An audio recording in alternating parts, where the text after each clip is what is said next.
Hello students, welcome to the my YouTube channel Soni classes. Students, आज मैं आपके लिए क्लास 12 की फिजिक्स का एक नेक्स्ट वीडियो आपके बीच लेकर आया हूं, जो कि हमारा चैप्टर चला था वैद्युत विभव तथा धारिता।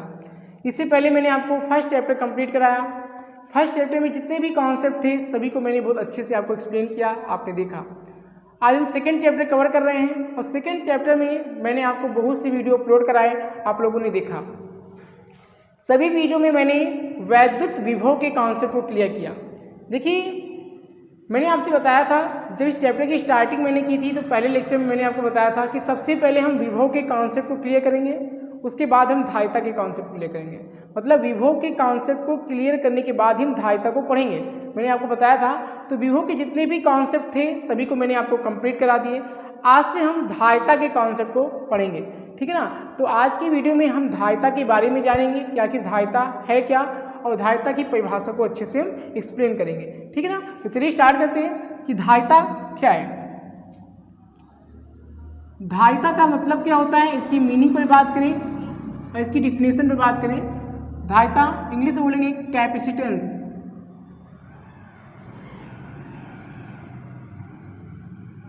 कैपेसिटेंस धारिता। देखिए, धारिता का मतलब क्या होता है।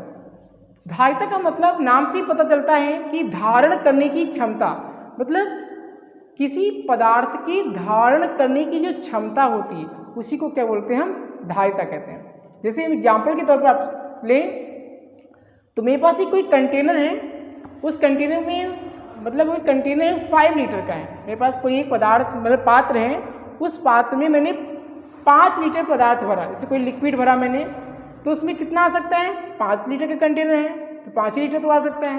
मतलब 5 लीटर के कंटेनर में 5 लीटर ही लिक्विड आ सकता है। 6 लीटर लिक्विड को हम इसमें डालेंगे तो क्या होने लगेगा, बाहर बहने लगेगा।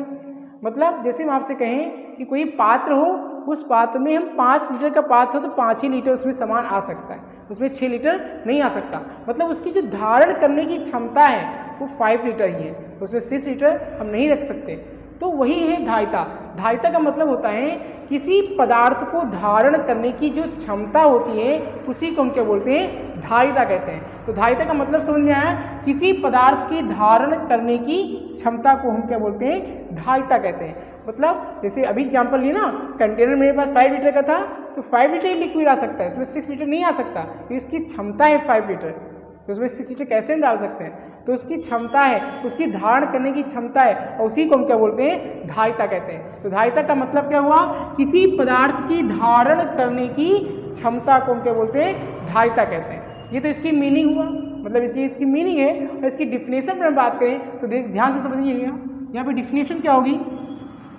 जैसे मैंने आपसे पीछे बताया था कि जो क्यू होता है, इससे पहले वाली हमने लेक्चर में पढ़ा है, क्यू क्या होता है, समानुपाती होता है वी के। मतलब जो आवेश होता है वो वी के क्या होता है, समानुपाती होता है। तो यहाँ पर इसका मतलब है, इससे पहले मैंने आपको कंप्लीट कराया था फर्स्ट चैप्टर में कि जो आवेश होता है विभव का क्या होता है, समानुपाती होता है। तो यहाँ पर आवेश विभव के समानुपाती है, इसका मतलब है कि आवेश को बढ़ाएंगे तो विभव का मान भी क्या होगा, बढ़ेगा। यदि हम आवेश को क्या करें, बढ़ाएं तो विभव का मान क्या होगा, बढ़ेगा। यानी आवेश को बढ़ाने पर विभव क्या होता है, बढ़ता है।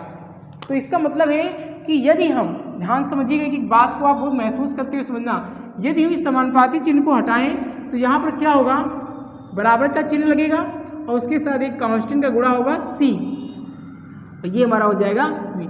देखिए यहाँ पर जो कांस्टेंट है वो क्या है, c। मैंने आपको पहले ही बता रखा है कि सभी साइंटिस्ट का जो कांस्टेंट है वो अलग अलग है, ठीक। तो यहाँ पे ये हमारा कांस्टेंट हो जाएगा c, और जहाँ c क्या है, धारिता है, जहाँ c क्या है, धारिता है, यानी कैपेसिटी है ना,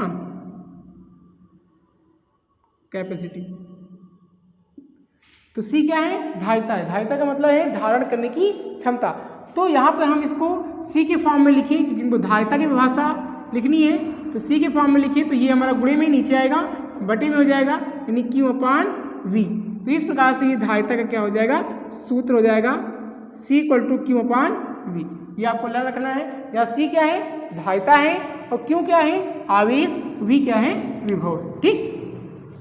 अब यहाँ से क्या करें, हम धारिता की परिभाषा को जानना चाहें तो यहाँ पे धारिता की परिभाषा क्या हो जाएगी, ध्यान समझिएगा।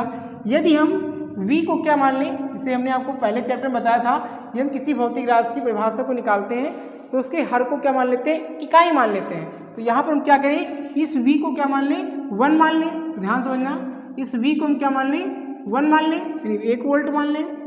v क्या है, विभव, विभव का मात्रक क्या होता है, वोल्ट होता है। ये पीछे हमने पढ़ा है विभव, है ना। तो v क्या है, विभव है, और विभव 1 वोल्ट मैंने क्या किया है, मान लिया है। तो इस स्थिति में जो c होगा वो किसके बराबर हो जाएगा, q के बराबर हो जाएगा। c किसके बराबर होगा, q के। तो v को मैंने क्या मान लिया, 1 मान लिया है। तो इसके नीचे आप 1 रखोगे। तो आपने मैथमेटिक्स से क्या पढ़ा है कि किसी भिन्न के हर में यदि 1 लिखा हो तो 1 को हम हटा देते हैं, तो वहाँ से 1 मैंने हटा दिया। तो इस स्थिति में c किसके बराबर हो गया, q के बराबर हो गया। तो इसकी परिभाषा को जानना चाहें तो इसकी परिभाषा क्या होगी कि किसी चालक की धारिता, किसी चालक की धारिता आवेश की उस मात्रा के बराबर होती है, आवेश की उस मात्रा के बराबर होती है जो उसके विभव में 1 वोल्ट वृद्धि करने के लिए सहायक हो।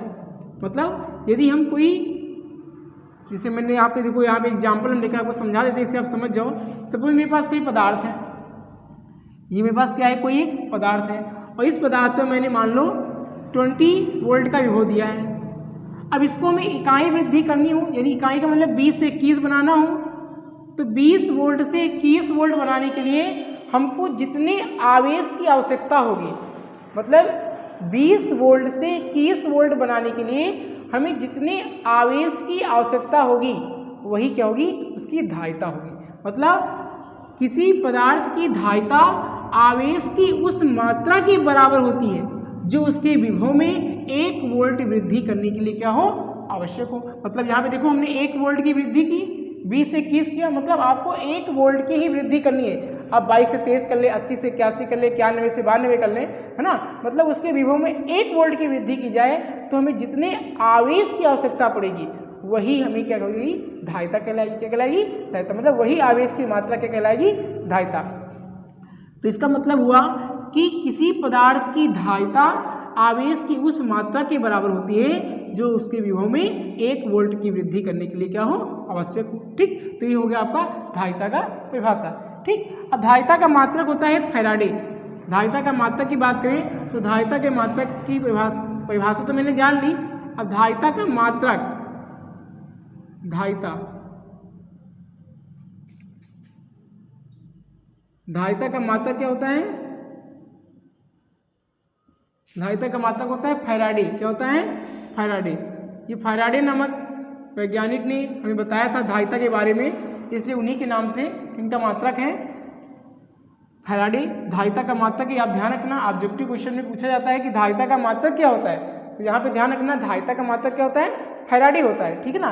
तो यहाँ से कभी कभी एग्जामिनर उसकी मात्रक की परिभाषा पूछता है, जैसे कि कहता है 1 फैराडे को परिभाषित कीजिए, तो आप क्या कहेंगे, ध्यान देना, इसकी परिभाषा को हम जानना चाहें, मतलब फैराडे की परिभाषा को हम जानना चाहें तो मैंने आपको इससे पहले वाली वीडियो में क्या बताया था, मतलब इससे पहले चैप्टर में मैंने आपको समझाया है कि किसी भौतिक राशि की आपको मात्रक की परिभाषा ज्ञात करनी हो तो उस फॉर्मूले में जितने भी टर्म्स यूज किए गए हैं सभी को आप क्या मान लेंगे, 1 मान लेंगे। तो यहाँ पर ध्यान देना, यहाँ पर मैंने क्या किया, क्यू को मान लिया 1 कूलाम, मतलब क्यू क्या है, आवेश, आवेश का मात्रक कूलाम। वी को मैंने मान लिया 1 वोल्ट, है ना, इसको इंग्लिश में लिख देते हैं, ये क्या हो जाएगा, वोल्ट हो जाएगा। ठीक, अब उस स्थिति में जो C होगा वो कितना हो जाएगा, 1, और C क्या है, धारिता, और धारिता का मात्रक क्या होता है, फैराडे होता है। तो इस प्रकार से यदि हम आपसे कहें कि Q इक्वल टू हो जाए 1 कूलाम और V इक्वल टू हो जाए 1 वोल्ट, तो उस स्थिति में C किसके बराबर होगा, 1 फैराडे के बराबर हो जाएगा। तो किसी भी भौतिक राशि के मात्रक की परिभाषा हम इसी तरीके से निकालते हैं। ठीक, तो इसकी परिभाषा कैसे निकलेगी, ध्यान समझना। किसी चालक, ध्यान से एक पॉइंट को आप समझेंगे तभी समझ में आएगा, ठीक है ना, कि यदि किसी चालक में 1 कूलाम आवेश, यदि किसी चालक में 1 कूलाम आवेश देने पर, 1 कूलाम आवेश देने पर उसके विभव में 1 वोल्ट की वृद्धि हो जाए, 1 वोल्ट की वृद्धि हो, जैसे में देखो यहाँ पे मैंने क्या किया, 1 वोल्ट की वृद्धि हो रही थी ना, तो यदि किसी चालक में 1 कूलाम आवेश देने पर उसके विभव में 1 वोल्ट की क्या हो जाए, वृद्धि हो जाए, तो उस चालक की धारिता 1 फैराडे के बराबर होती है या 1 फैराडे कहलाती है। आप किसी चीज़ को बोल सकते हैं। ठीक, एक बार ध्यान समझिए, फिर से आपको समझा रहे हैं। यदि किसी चालक को 1 कूलाम आवेश देने पर उसके विभव में 1 वोल्ट की वृद्धि हो जाए, तो उस चालक की धारिता 1 फैराडे के बराबर होती है या 1 फैराडे कहलाती है। आप दोनों में से किसी को लिख सकते हैं। ठीक, तो इस प्रकार से मैंने आपको धारिता के बारे में समझाया। ये धारिता का सूत्र है, इसको आपको लर्न कर लेना है, अभी आगे चलकर काम आएगा। ये फार्मूला हमारा है, ठीक है ना। और सी क्या है, धारिता, इंग्लिश से बोलेंगे कैपेसिटी, और धारिता का मात्रक होगा क्या, फैराडे। ये आप ध्यान रखना, ये फैराडे नामक वैज्ञानिक ने धारिता के बारे में समझाया था, इसलिए उन्हीं के नाम से इसका मात्रक रखा गया है। ठीक, और इसकी फैराडे की परिभाषा को हम इस प्रकार से आपको निकालना सिखाए। तो इस प्रकार से इस वीडियो में मैंने आपको धारिता के बारे में एक्सप्लेन किया, आपने धारिता के बारे में समझा। नेक्स्ट वीडियो में हम धारिता से रिलेटेड टॉपिक को कवर करेंगे, तब तक आप इतना तैयार कीजिए, ठीक है ना। फिर मिलते हैं नेक्स्ट वीडियो में एक नए टॉपिक के साथ। Thank you.